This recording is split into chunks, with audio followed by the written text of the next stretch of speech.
लोग कहते हैं कि मरने से पहले कोई व्यक्ति झूठ नहीं बोलता, क्योंकि उसे ईश्वर के पास जाना होता है। उसे पता होता है कि वो मरने वाला है। उसके मुंह से जो बोल निकल रहा है वो सच है। विधि की बात करें या पुलिस की भाषा में कहें, एक बात कहें, मरने से पहले कोई व्यक्ति जब मजिस्ट्रेट के सामने, जज या मजिस्ट्रेट के सामने बयान देता है तो सच माना जाता है। वह बयान कानून मान लेता है, लेकिन उसका कानून पूरी तरह से विश्वास उठ चुका होता है। इसीलिए वह यह कदम उसने उठाया। वो कहता है कि जो मैं पैसा कमाता हूँ, उस पैसे से मेरे दुश्मन मजबूत हो रहे हैं। मेरे पिता, मेरी माँ, मेरे भाई सब तिल तिल रोज मर रहे हैं। इसलिए मैं यहाँ जीना नहीं चाहता हूँ। वो कहता है कि मेरी लाश को मेरी पत्नी से दूर रखना, उसे मेरे इस लाश के पास मत आने देना। साथ ही वह कहता है मेरी जो अस्थियां हैं, जब तक विसर्जन नहीं किया जाए, जब तक मुझे इंसाफ ना मिले, तो मेरी इन अस्थियों को जिस अदालत के सामने केस की सुनवाई चल रही थी, उसी अदालत के सामने जो गटर होगा, उसी गटर में विसर्जित कर देना। लेकिन एक बात आखिरी है, वो मेरे बच्चे को मेरी माँ, मेरे पिता को सौंप देना, क्योंकि पत्नी सक्षम नहीं है उसकी परवरिश करने में। उसे यह बात कही, और यह बात उसने, भारत का ऐसा क्षेत्र, कौन सा क्षेत्र नहीं होगा, ऐसा कोई व्यक्ति नहीं होगा जो ये बात नहीं सुनी होगी। इसके बाद जहाँ यह सोशल मीडिया पर कहीं यह कहानी वायरल नहीं होती, ऐसा कौन सा ऐसा व्यक्ति होगा जो पूरी तरह से सुना नहीं होगा, पर मजबूर हो जाता है। उसके बाद सोशल मीडिया पर अलग अलग फेसबुक, ट्विटर और टीवी, अखबार एक ही बात की गूंज चल रही थी कि अतुल को ऐसा क्यों किया। सभी लोग इसको इंसाफ दिलाने की बात कर रहे थे। जिसके लिए यह सब किया है, जिसकी वजह से यह सब किया है, उसकी अकड़ आज भी कम नहीं हुई। इस कहानी को जानने समझने की कोशिश करेंगे कि आखिरकार अतुल के साथ ऐसा क्या हुआ था कि यह कदम उसने उठाया। नमस्कार दोस्तों, हम आज एक सच्ची घटना के साथ आप लोगों के सामने रूबरू हो रहे हैं। 9 दिसंबर 2024 की सुबह 6 बजे का समय रहा होगा। दरअसल बेंगलुरु पुलिस का एक फ़ोन पहुंचता है। उससे बताया जाता है एआई इंजीनियर है, जो कि वह अपनी जान दे दी है।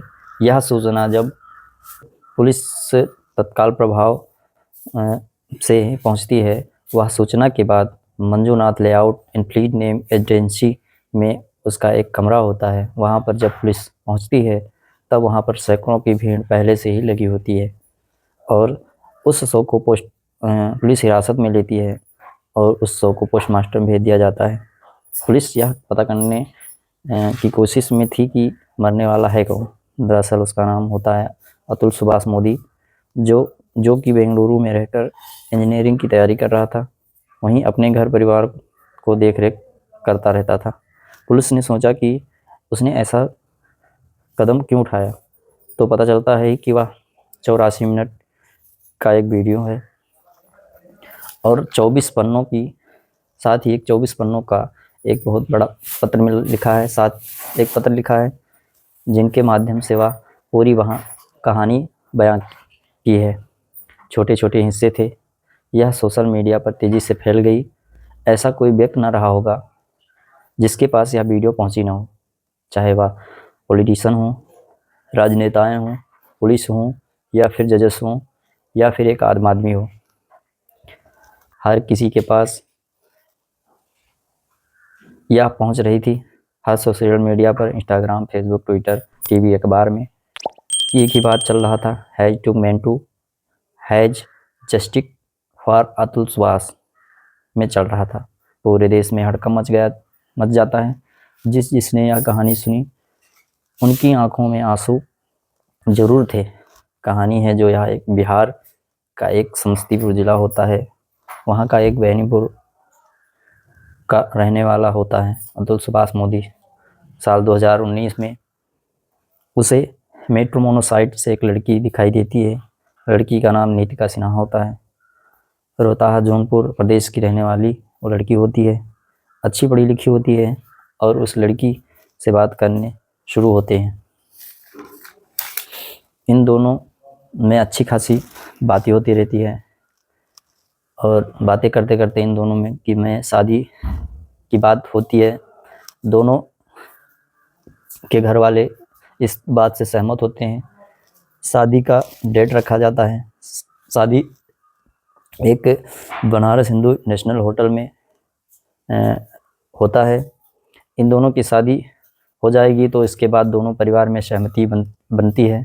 26 अप्रैल 2019 को यह बनारस हिंदू नेशनल होटल होता है, इसमें शादी करते हैं। दोनों के घर वाले अच्छे से शादी को होती है।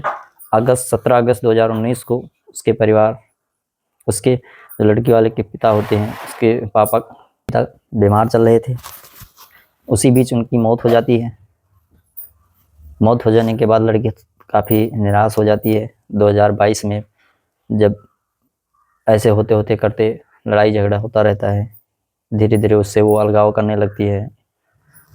फिर 2022 में जब झगड़ा वगड़ा हो जाता है तो ये 2022 में पहला मुकदमा, 2024 में टोटल कुल मिलाकर 9 FIR दर्ज हो जाते हैं उसके नाम। कहते हैं बेंगलुरु से आता और बेंगलोर से घर से बेंगलुरु, और यही कोर्ट में जाता। कोर्ट में हर एक लोग पेशी लगती है हर एक महीने में। 1800 किलोमीटर की दूरी तय करके वो आता जाता, पैसा खर्च होता था, उसका समय बर्बादी होती थी। अब उसके मन में ये चल रहा था कि हम नौकरी करें कि ये केस ये लड़ें। उसकी पत्नी दिन ब दिन कोई दूसरा मुकदमा, कोई FIR दूसरा, वो हर एक वहाँ के जो पेशेवर होते हैं, जैसे वकील होते हैं, उनसे बात करता है कि हमारा किसी तरह से ये हटवा दिया जाए, हम इससे परेशान हो गए हैं। वहाँ के जजेस को कहता है, जजेस भी उसी लड़की के साइड रहते हैं। वो बहुत परेशान होता है। परेशान होने के बाद वो यह कदम उठाता है। अब आप लोग ही बताएं कि अगर ऐसे ही कानून व्यवस्था रहेगी तो जब लड़कियों का ही पक्ष होगा तो इसमें हम और मर्दों का क्या हाल होगा। हमारी जैसे लड़कियों का हर एक कानून बना हुआ है, वैसे मर्दों का भी एक अलग कानून बने कि ऐसा केस में, ऐसा स्थिति में कोई ना फंसे और ऐसे अपने आप